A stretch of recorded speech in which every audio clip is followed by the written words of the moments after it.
Good morning, students. This is Hemlata ma'am from Mother India Senior Secondary School.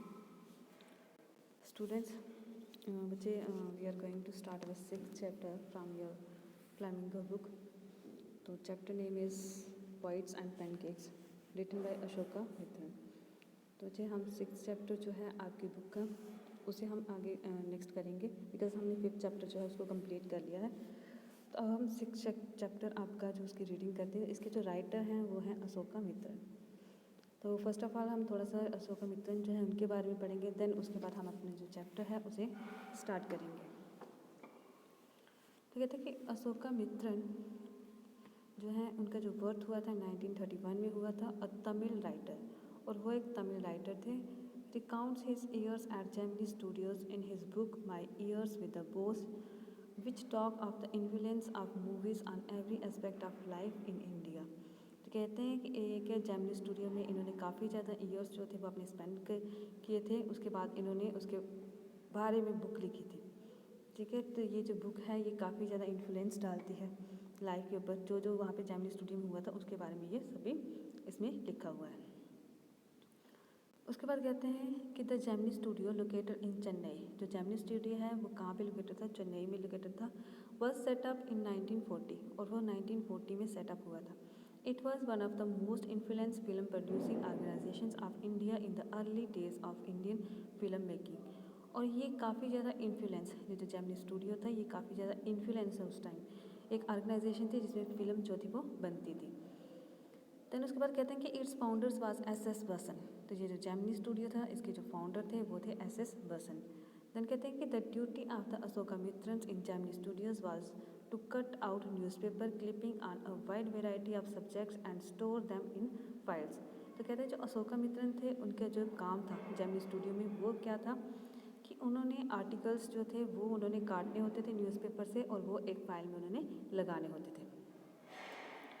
उसके बाद कहते हैं कि many of these had to be written out by hand although he performed an insignificant functions. He was the most well informed of all the members of the Gemini family. The following is an excerpt from the book My Years with Boss. तो ये जो ली गई है story, कहते हैं उनका काफ़ी ज़्यादा वहाँ पे प्रभाव था, अच्छे वो वहाँ के मेंबर्स थे। तो कहते हैं कि ये जो हमें कहानी दी जा रही है, जो हम चैप्टर रीड करने लगे हैं, ये थोड़ा सा इसका एक पार्ट लिया गया है। कौन सी बुक में से? माई ईयर विद बॉस। अब देखिए नेक्स्ट बुक क्या कहते हैं। कहता है pancake was the brand name of the makeup materials that Gemini studio brought in truck load. तो कहता है पैनकेक जो है आपके जो चैप्टर है उसका नाम ही यही है, पोइट्स एंड पैनकेक। तो पोइट्स का आप सभी को पता है, तो पैनकेक क्या है? पैनकेक एक ब्रांड है। तो कहते हैं कि पैनकेक जो है एक ब्रांड का नेम है, जो जेमिनी स्टूडियो वाले क्या करते थे, उसको लाते थे। कहाँ पे? ट्रक लोड, मतलब उसको भर के तो लाते थे। कहते हैं Greta Garbo must have used it, Miss Gohar must have used it, Vyjayanthimala must also have used it, but Rati Agnihotri may not have even heard of it. अब देखिए उन्होंने क्या कहा कि जो पैनकेक है ये एक ब्रांड का नेम है, मेकअप ब्रांड जो होता है और ये उसका नाम है। तो कहते हैं जेमिनी स्टूडियो वाले इसको बहुत ट्रक भर के इसको लाते थे। ये जो मेकअप था, मेकअप मटेरियल था, जेमिनी स्टूडियो वाले लाते थे। क्यों? क्योंकि वहाँ पे क्या बनती थी? फिल्म्स बनती थी, और उन्होंने अपने एक्टर्स एक्ट्रेस जो होती थी उनको उन्होंने ये वाला मेकअप करना होता था। तो कहते हैं कि जो गीता गार्बो है ये भी एक एक्टर है, उसने भी इस मेकअप का यूज़ किया होगा। ये जो ब्रांड बना हुआ है पैनकेक वाला, ये वाला मेकअप, उन्होंने भी इसका यूज़ किया होगा। मिस गोहर जो है उन्होंने भी इस मेकअप ब्रांड का यूज़ किया होगा। उसके बाद वैजंती माला जो है उन्होंने भी किया होगा। कहते लेकिन रति अग्निहोत्री जो है शायद उन्होंने इसके बारे में सुना भी ना हो। जो पैनकेक में ब्रांड है एक मेकअप का, तो शायद रति अग्निहोत्री जो है उन्होंने इसके बारे में सुना भी नहीं होगा। नेक्स्ट कहते हैं कि the makeup department of the Gemini studios was in the upstairs of a building that was believed to have been Robert Clive's stables और डजन्स अदर बिल्डिंग्स। तो कहते हैं ये जो मेकअप डिपार्टमेंट था जेमिनी स्टूडियो का, ये कहाँ पर था? ये अपस्टेयर था, मतलब ऊपर था, बिल्डिंग के ऊपर था। और कहा जाता है कि ये पहले क्या था, ये उसकी बता रहे हैं कि कहाँ पे था ये मेकअप स्टूडियो, कहाँ पे था? अपस्टेयर था, मतलब बिल्डिंग जो है अपस्टेयर ऑफ बिल्डिंग, तो वहाँ पे ये था। और कहा जाता है कि ये क्या था, पहले ये रॉबर्ट क्लाइव जो थे उनका स्टेबल, जहाँ पे घोड़े को रखा जाता था, वो जगह थी। अब यहाँ पे इसको क्या बना दिया हुआ है? मेकअप डिपार्टमेंट बना दिया हुआ है। कहता है dozens other buildings in the city are said to have been his residence. For his brief life and even briefer stay in Madras, Robert Clive seems to have done a lot of movies besides fighting some impossible battles in remote corners of India and marrying in Madden in St. Mary's Church in Fort St George in Madras. तो कहते हैं कि ये जो Robert cleave थे इनकी और भी बहुत सारी बिल्डिंग्स थी और भी बहुत सारे रेजिडेंट्स थे मतलब इस शहर में। उसके बाद कहते हैं कि इनकी जो लाइफ है कहते हैं अपार his brief life and even ब्रीफर stay in Madras, वो मतलब मैक्सिमम मद्रास में ही अपनी लाइफ जो थी वो बिताते थे, मद्रास में ही वो रहते थे। कहते हैं कि जो रॉबर्ट क्लाइव जो है उन्होंने बहुत सारी मूवीज़ जो हैं उसमें वो उन्होंने बनाई है। उसके बाद वो कहते हैं कि यहाँ पे जब वो क्या हुआ था, इन्होंने एक लड़की जो थी यहाँ पे फिर उसके साथ इन्होंने शादी कर ली थी सेंट मैरी जो थी church in Fort Saint George in the Madras. तो यहाँ पे जो लड़की थी यहाँ पे इन्होंने क्या किया, एक लड़की के साथ शादी कर ली। फिर कहते हैं कि the makeup room had the look of the hair cutting salons with lights of at all angles around half a dozen large mirrors. They were all the incandescent light, so you can imagine the fiery mysteries of those subject to makeup.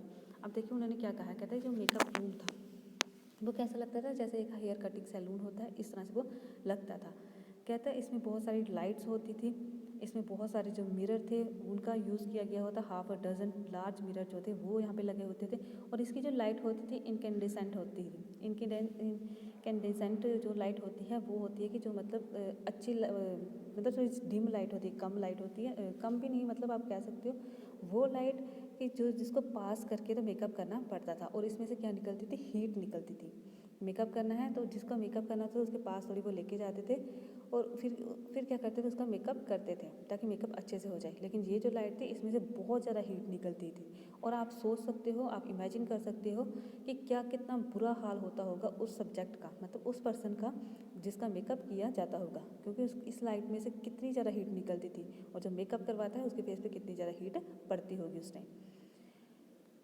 Next वो कहते हैं the makeup department was first headed by Bengali who become too big for the studios and left. He was succeeded by the Maharashtrian who was assisted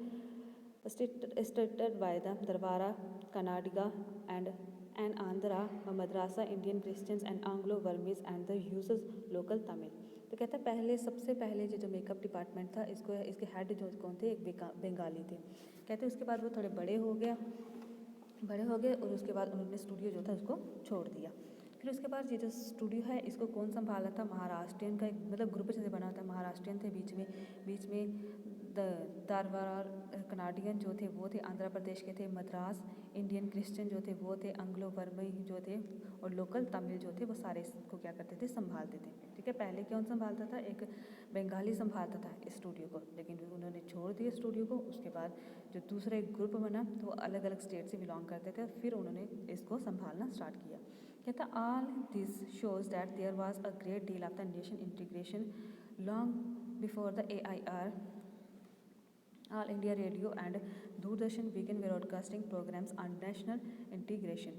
तो कहते हैं कि अब यहाँ पे हमें किस चीज़ की शो होती थी, एक नेशनल इंटीग्रेशन शो होती थी। क्यों? क्योंकि यहाँ पे अलग अलग स्टेट्स के लोग थे, वो आके क्या करते थे, स्टूडियो को संभालते थे।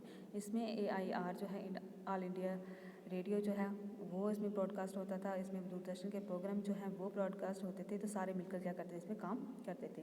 देन कहता है कि this gang of nationally integrated makeup man could turn any decent looking persons into a hideous crimson hued monsters with the help of the truckload of the pancake and the number of other local made potions and lotion। अब देखिए इसमें उन्होंने क्या कहा है, कार्बनिज्म का यहाँ पे यूज़ किया हुआ है, मतलब उल्टा जैसे हम कहते हैं ना कि ये जो गैंग था, गैंग किसको कहा गया था, जो मेकअप करते थे।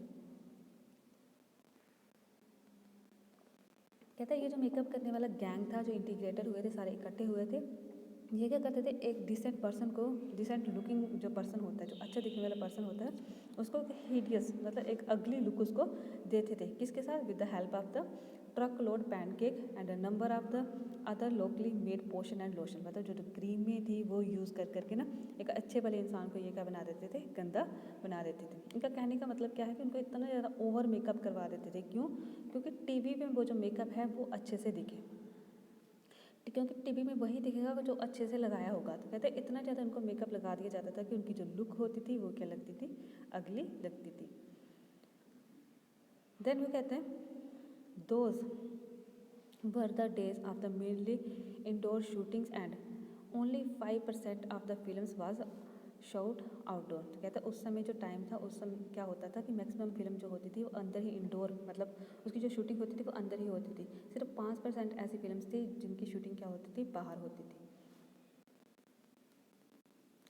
नेक्स्ट कहते हैं I suppose the sets and studios light indeed the girls and boys to be made to look ugly in order to look presentables in the movie. तो कहते हैं बॉयज़ और गर्ल्स जो होती थी उनको अगली लुक इसलिए दी जाती थी ताकि उनको जो उसमें अच्छी लुक देने के लिए, मूवी में उनको अच्छी लुक देने के लिए, प्रेजेंट करने के लिए, इसलिए उनको ऐसी लुक दी जाती थी। मतलब उनको मेकअप लगाया जाता था और ऐसे इस तरह लगाया जाता था कि देखने में ऐसे अच्छा नहीं लगता था, लेकिन मूवीज़ में वो मेकअप जो था वो अच्छा लगता था। एक्टर एक्ट्रेस जो होती थी वो अच्छी लगती थी।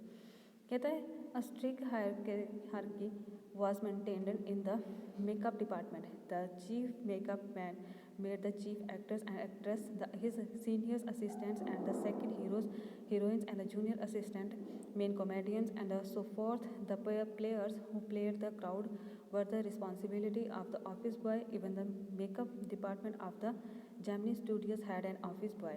On the other days when there was a crowd shooting, you could see him mixing his paint in a giant vessels and slapping it on the crowds player. अब देखिए वो क्या कहते हैं, कहते हैं मेकअप डिपार्टमेंट में एक मतलब एक स्ट्रिक उन्होंने बनाई होती है, एक रूल बनाए होते थे कि जो सीनियर मेकअप करने वाला होता है, जो सबसे सीनियर होगा, जिसको सबसे अच्छा मेकअप करना आता था, वो मेन एक्टर और एक्ट्रेस को मेकअप करता था। देन उसके बाद जो उसका नेक्स्ट होता था वो किसको करता था, जो उससे नेक्स्ट सेकंड हीरो हीरोइन होते थे उनको मेकअप करता था। फिर जूनियर असिस्टेंट जो होता था वो कॉमेडियन जो होते थे उनको मेकअप करता था। उसके बाद जो लास्ट में बच जाती थी क्राउड, जो बच जाता था जिनको मेकअप करना था, वो होते ना कि पीछे वो डांस करने वाले होते हैं, दूसरे होते हैं, तो उनको जो मेकअप करता था वो कौन करता था, ऑफिस बॉय। ठीक है, एक और लास्ट जो ऑफिस बॉय था ये उनका मेकअप करता था। तो कहता है कि कई बार जब बहुत ज़्यादा क्राउड हो जाती थी, बहुत ज़्यादा शूटिंग हो जाती थी, शूटिंग मतलब इन्होंने करनी होती थी, बहुत भीड़ होती थी, तो ये क्या करते थे, एक मिक्स करते थे पेंट, और पेंट मिक्स करके उनके फेस के ऊपर लगा देते थे। उसके बाद कहते हैं कि the idea was to close very pore on the surface of the face in the process of applying makeup. He was not exactly a boy, he was in his early 40s, having entered the studios years ago in the hope of becoming a star actor or a top screenwriters, director or lyric writers. He was a wit of a poet. अब देखिए कहते हैं कि ये जो makeup boy है, अब उसके बारे में बता रहे हैं। कहता है the idea was to close very pores on surface of the face was process applying makeup. इनको क्या किया जाता था पहले, जो मतलब जो पीछे वाले एक्टर्स एक्ट्रेस होते थे ना, मतलब जो लास्ट में होते थे, जो डांस वगैरह करते थे, एक्टर के पीछे जो होते थे, कहते हैं उनको क्या किया जाता था, उनको मेकअप उनके फेस के ऊपर लगा दिया जाता था। ऐसे पेंट जैसे मिक्स करते हैं इस तरह से उन्होंने करनी और सभी को उन्होंने लगा देनी। फिर उसके बाद कहता है ये जो काम होता था ये किसका होता था, ऑफिस बॉय का। और ऑफिस बॉय जो है वो एग्जैक्टली एक बॉय नहीं था, उसकी एज कितनी थी, 40 की एज थी। जिसको ऑफिस बॉय बुलाया जा रहा है उसकी एज कितनी थी, 40। कहता वो यहाँ पे आया था, इस स्टूडियो में वो आया था, किस होप से आया था, यहाँ पे वो एक एक्टर बनना चाहता था, जहाँ टॉप स्क्रीन राइटर बन जाए, जहाँ डायरेक्टर बन जाए, इस होप से वो यहाँ पर आया, जहाँ लिरिक राइटर बन जाए। लेकिन ऐसा कुछ नहीं हुआ, वो एक छोटा मोटा पोइट जैसे होता ना वो ही बन पाया। वो भी मतलब क्या बन पाया, कुछ भी नहीं, ऑफिस बॉय ही बनकर वो रह गया। कहता है in those days I work in a cubicle, two whole sides of which were French window. I didn't know at the time that they are called French windows. Seeing me sitting at my desk, tearing up newspapers day in and day out, most people thought I was doing next to nothing. It is likely that the boss thought likewise too. So anyone who felt I should be given some occupations would barge into my cubicle and deliver an extensive lecture. अब देखिए क्या हुआ, कहते हैं उन दिनों में, अब जो हमारे राइटर हैं वो हमें बता रहे हैं। अब राइटर अपनी बात जब अशोकामित्रन जो है वो अपने बारे में कह रहे हैं। कहते हैं उन दिनों में मैं काम कहाँ पे करता था, एक क्यूबिकल, ठीक है, 2 whole sides of the which French windows. कहता है कि मैं एक क्यूबिकल जैसा होता है, एक कैबिन जैसे होता है। कहता है मैं एक कैबिन में मुझे बिठाया होता था, मैं वहाँ पे काम करता था और उसके आसपास क्या लगी होती थी, 2 साइड पे उसकी फ्रेंच विंडो लगी हुई थी। फ्रेंच विंडो ये जो ग्लास लगाया होता है ना, वो लगा होता था, ठीक है, ग्लास वाली जो विंडोज़ होती हैं, सिंपल ग्लास लगा होता है। कहता है ये विंडोज़ वहाँ पे लगी होती थी। कहता है उन दिनों मुझे भी नहीं पता था कि इसको फ्रेंच विंडो कहा जाता है, जो ग्लास वाली विंडोज़ होती है इनको फ्रेंच विंडो कहा जाता है। कहता है मुझे भी उन दिनों में नहीं पता था। कहता मुझे यहाँ पे बैठे हुए मेरा काम क्या होता था, मैंने क्या करना होता था, मेरे न्यूज़पेपर में से आर्टिकल्स जो होते थे, ठीक है, जो इम्पॉर्टेंट न्यूज़ होती थी उसको मैंने काट के तो उस फाइल में मैंने लगाना होता था। ये मेरा काम होता था, मतलब टीयरिंग करना, tearing newspapers day in and day out, कि पूरा दिन मतलब यही काम मैं करता रहता था। कहता मुझे देखकर, मैंने यही काम करते रहना कि न्यूज़पेपर काट के तो उस फाइल में लगाते रहना। कहता मुझे देखकर सभी ये सोचते थे कि ये कुछ भी नहीं करता। कहता सभी को ऐसे लगता था जैसे मैं क्या हूँ, फ्री बैठा होता हूँ। तो कहता है इवन के बॉस को भी ये चीज़ लगने लग पड़ी कि मैं क्या होता हूँ, यहाँ पे फ्री बैठता हूँ। तो कहता है इसलिए सभी जो थे उन्होंने यही चाहा कि मुझे और कोई काम साथ में दिया जाए। तो फिर उन्होंने क्या कहा कि the boy in the makeup department had decided I should be enlightened on a great literary talent was being allowed to go to waste in a department fit only for the barbers and perverts. Soon I was praying for crowd shootings all the times. Nothing short of it could save me from his epics. देखिए अब क्या हुआ, अब उसको यहाँ पे बिठा दिया जाता था। जो हमारा राइटर है अशोकामित्रन, ये बैठते थे यहाँ पे न्यूज़पेपर का काम। अब इनको कहा गया कि आपने और भी काम यहाँ पे करना है, कोई भी एक्सटेंशन लेक्चर देना है, कोई बाहर से आता है आप आपसे पूछेगा, आपने उसको बताना है। तो कहता है इसी का एक चीज़ थी कि जो ऑफिस बॉय था वो मेरे पास आ जाता था, ठीक है। अब वो मुझे क्या कहता था कि वो अपनी मतलब बात सुनाता था, ऑफिस बॉय जो आता था, जो मेकअप करता था, कहता वो मेरे पास आ जाता था और मुझे सुनाता था बात कि ये देखो जो अच्छे हैं, जिनके बीच में कोई टैलेंट है, उन्हें वेस्ट समझा जाता है। ऑफिस बॉय अपने लिए बात कर रहा है कि मेरे में टैलेंट है और मुझे देखो कौन से काम में लगाया हुआ है, और जिनके बीच में कोई टैलेंट नहीं है, ऐसे बार्बर से हो गए, परवर्टिस हो गए, मतलब जो ऐसे अयाश जैसे हम कहते हैं लोग, ऐसे लोग जो हो गए, तो उनके लिए यहाँ पे जगह है, लेकिन जो अच्छा इंसान है, जो टैलेंटेड है, उनके लिए यहाँ पे कोई भी चीज़ नहीं है। कहता मुझे समझ नहीं आती थी कि मैं इसकी बातों से अपने आप को कैसे बचाऊँ। ये कौन कह रहा है, अशोकामित्रन कह रहा है, किसके लिए, ऑफिस बॉय के लिए। क्यों, क्योंकि अब होता ना कि ऑफिस बॉय को ये था कि मेरे में टैलेंट है और मुझे देखो कहाँ पे लगाया हुआ है, और जिसमें कोई टैलेंट नहीं होता उनको कौन सा काम दिया गया है। तो कहता है मेरे से ये बातें नहीं सुनी जाती थी। अशोकामित्रन कहते हैं कि ऐसे उसने आके तो मुझे बातें सुनाते रहना, तो मेरे से ये काम नहीं होते थे, मेरे से नहीं सुना जाता था। कहता है in all intents of the frustrations you will always find the angers directed toward a single person overly और covertly, and this man of the makeup department was convinced that all his woes ignominy and neglected were due to the Kothamangalam Subbu. अब देखिए क्या हुआ, कहता है जितनी जब frustration, अगर हमें फ्रस्ट्रेशन हो, गुस्सा हो, तो हमारा एक ही इंसान की तरफ ध्यान जाता है। हमें हमेशा वही लगता है कि जितनी भी हमारी लाइफ में प्रॉब्लम है, ये शायद इस इंसान की वजह से आई है। हम अक्सर अपनी लाइफ में ये चीज़ कहते हैं। तो कहते हैं इसी तरह से जो ऑफिस बॉय था उसको भी क्या लगता था कि उसकी लाइफ में जितनी जो प्रॉब्लम्स हैं, जितनी जो चीज़ें हैं, वो सारी किसकी वजह से हैं, वो सारी कोठामंगलम सुब्बू की वजह से। अब इसको ये लगता था ऑफिस बॉय, ठीक है। स्टोरी में हमने ये पढ़ा कि जो ऑफिस बॉय था वो अपनी उसको बताता है, ये जो हमारे अशोकामित्र हैं उसको बताता है कि मेरी लाइफ में जितनी जो प्रॉब्लम्स हैं वो सारी किसकी वजह से हैं, कोठामंगलम सुब्बू की वजह से। अब देखिए सुब्बू कौन है, सुब्बू के बारे में हम पढ़ेंगे। कहता है Subbu was the number 2 at the Gemini studio. Subbu जो था वो नंबर 2 था जेमिनी स्टूडियो में। He couldn't have had a more encouraging opening in films than our grown-up makeup boy had. On the other contrary, he must have had to face more uncertain and difficult times, For when he began his career, there were no firmly established film producing companies or studios. Even in the matter of the education, especially formal education, Subbu could not have had an appreciable lead over our boy.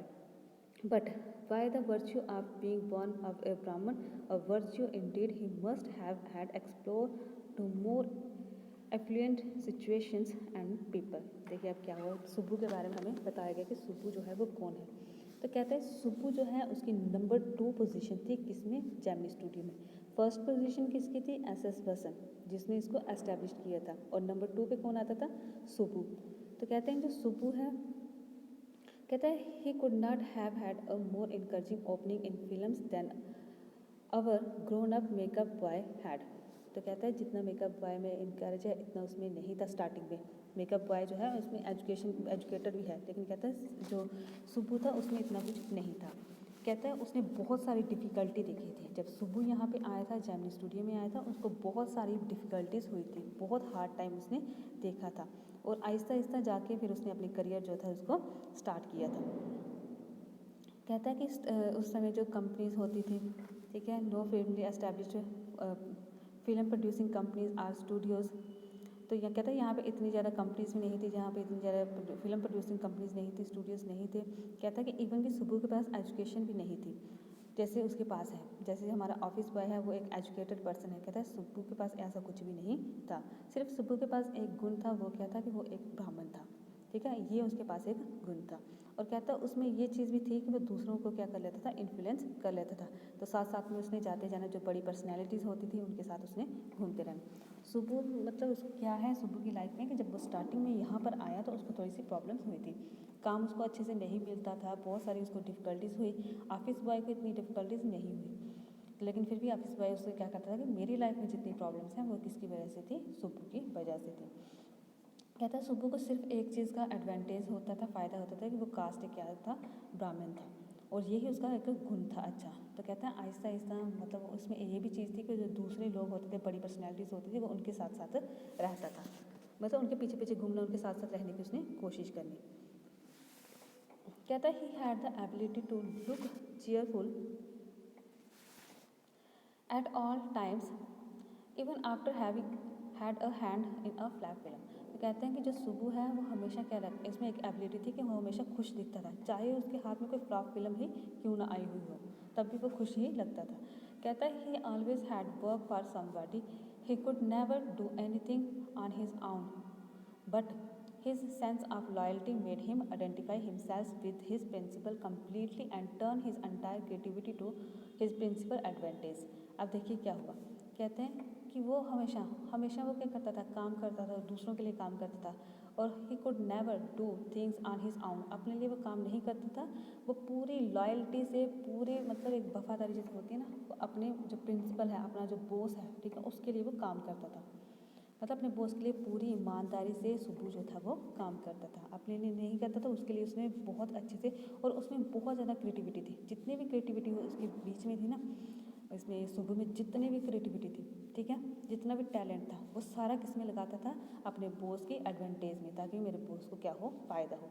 और ये जो loyalty थी उसकी, यही क्या करती थी, उसको सबसे अलग बनाती थी, यही उसकी पहचान थी कि वो इस स्टूडियो के लिए जी मेहनत से वो काम करता था। कहता है he was a tailor made for film. कहता है ऐसा लगता था कि वो फिल्म के लिए ही बना हुआ हो।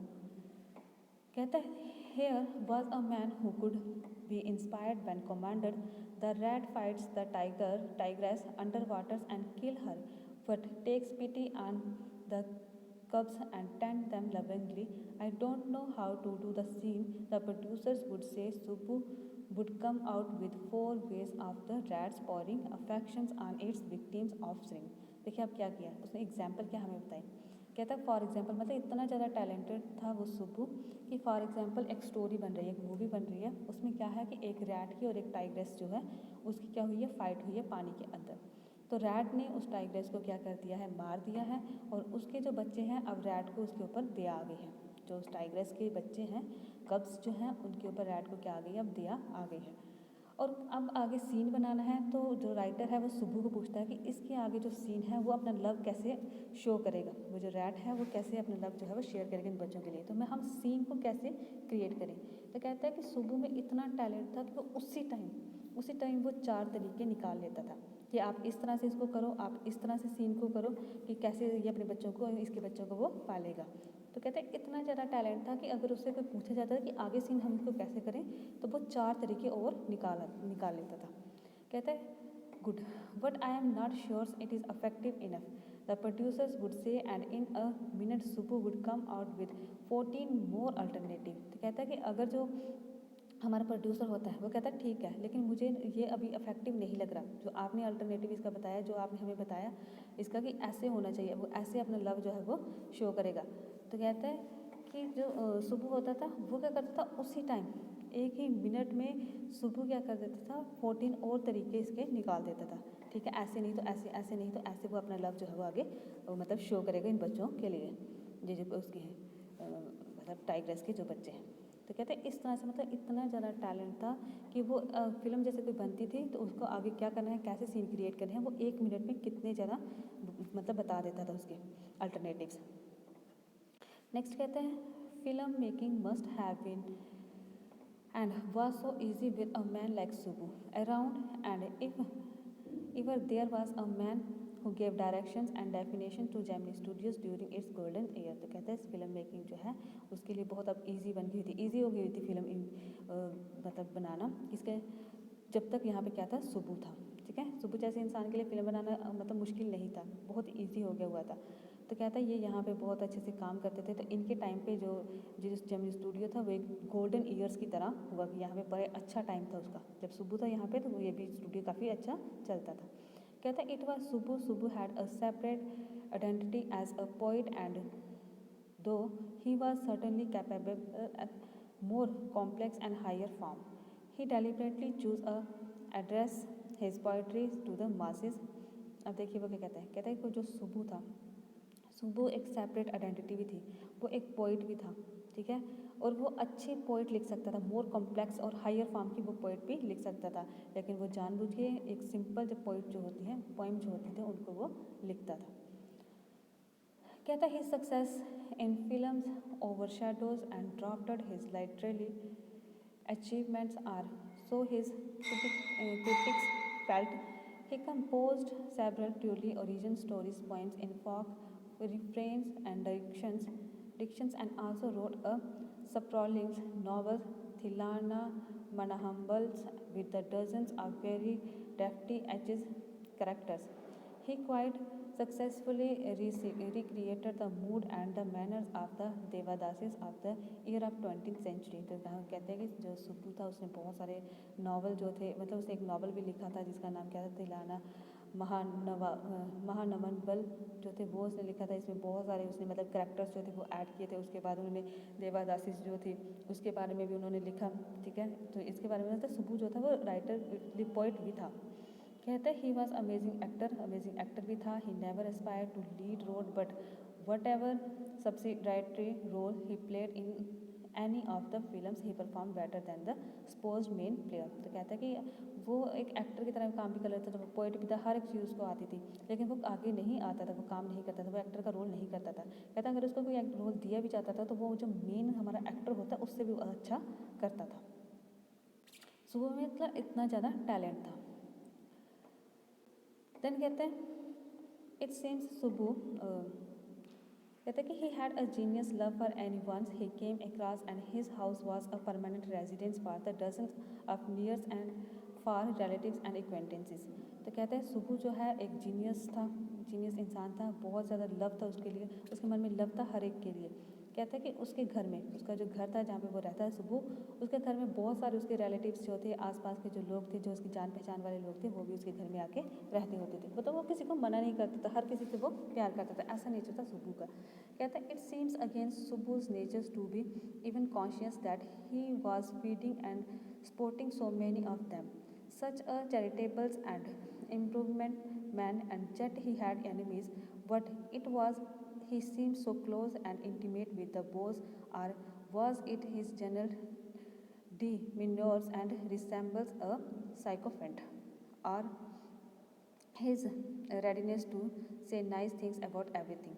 देखिए आपको क्या कहता है कि इतना ज़्यादा उसका अच्छा नेचर था, सुब्बू का इतना ज़्यादा अच्छा नेचर था कि हम मान ही नहीं सकते थे कि उसका कोई वो हो सकता है, एनमी हो सकता है। और फिर भी उसका कोई एनमी है। एनमी कौन है? ऑफिस बॉय, जो उसके लिए बोलता है कि सुब्बू ही सारी मेरी लाइफ में प्रॉब्लम्स को क्रिएट करता है। तो कहता था ऐसा इंसान जो मतलब ये लोगों को खिलाता था, अपने घर में रखता था, इवन कि उनको खाना भी वो देता था, और कभी भी उसने ये नहीं कहा कि इसको नहीं दो, इसको दो। तो कहता है इस तरह से, फिर भी उसका एक क्या था, दुश्मन, मतलब वो था जो उसको अपना एनिमी मानता था, वो था ऑफिस बॉय। तो कहता है शायद इसका रीज़न क्या हो सकता है कि वो बॉस के साथ ज़्यादा रहता था, सुबह बॉस के साथ ज़्यादा रहता था, इसलिए ऑफिस बॉय को क्या लगता था कि ये क्या है, ये मेरी लाइफ में प्रॉब्लम्स को क्रिएट करता है।